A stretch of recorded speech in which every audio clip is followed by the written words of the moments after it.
एक वेगळी बातमी येते। कोस्टल रोड बोगद्यामध्ये वाहतूक कोंडी झाली आहे। वरळीहून मरीन ड्राईव्हकडे जाताना वाहतूक कोंडी झाल्याचं लक्षात आलंय। बोगद्यामध्ये वाहनांच्या लांबच लांब रांगा देखील दिसून येत आहेत। मुंबईतली ही एक महत्त्वाची बातमी आता आपल्या समोर येते।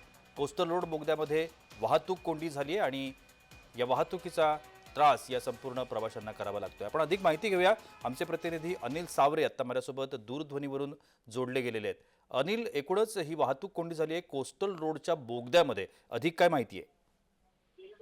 प्रशांत, खरं तर पाहायचं झालं तर कोस्टल रोडच्या बोगद्यामध्ये वाहतूक काही वेळापासून वाहतूक कोंडी झालेली आपल्याला पाहायला मिळतात। याच वाहतूक कोंडीला आता जे नागरिक आहेत ते त्रस्त झालेले आपल्याला पाहायला मिळतात।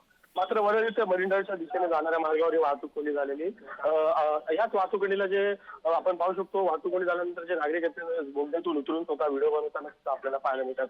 वाहतूक कोंडी होण्याचं कारण असं सुद्धा बोललं जातंय की शनिवार रविवार जे नागरिक असतात ते स्वतःचे वाहनं घेऊन मरीन ड्राईव्हला जे समुद्र किनारी फिरायला सुद्धा जात असतात, त्याच अनुषंगाने ही वाहतूक कोंडी होऊ शकते असं सुद्धा शक्यता वर्तवली जाते आहे। मात्र अद्याप मुंबईकरांचा एक असा समोर प्रश्न येतोय की मुंबईमध्ये जी अगोदरच वाहतूक कोंडी होती, चक्क आता अवघ्या 9 मिनिटांमध्ये जो प्रवास होणार होता वरळी ते मरीन ड्राईव्ह, त्या बोगद्यामध्ये सुद्धा वाहतूक कोंडीला सुरुवात झालेली आपल्याला पाहायला मिळते। प्रशांत, आता जो आहे प्रश्न आता जे वाहन चालक असतील किंवा जे नागरिक आहेत ते करताना आपल्याला पाहायला मिळतात। नक्कीच धन्यवाद अनिल, आपण दिलेल्या या विस्तृत माहितीसाठी।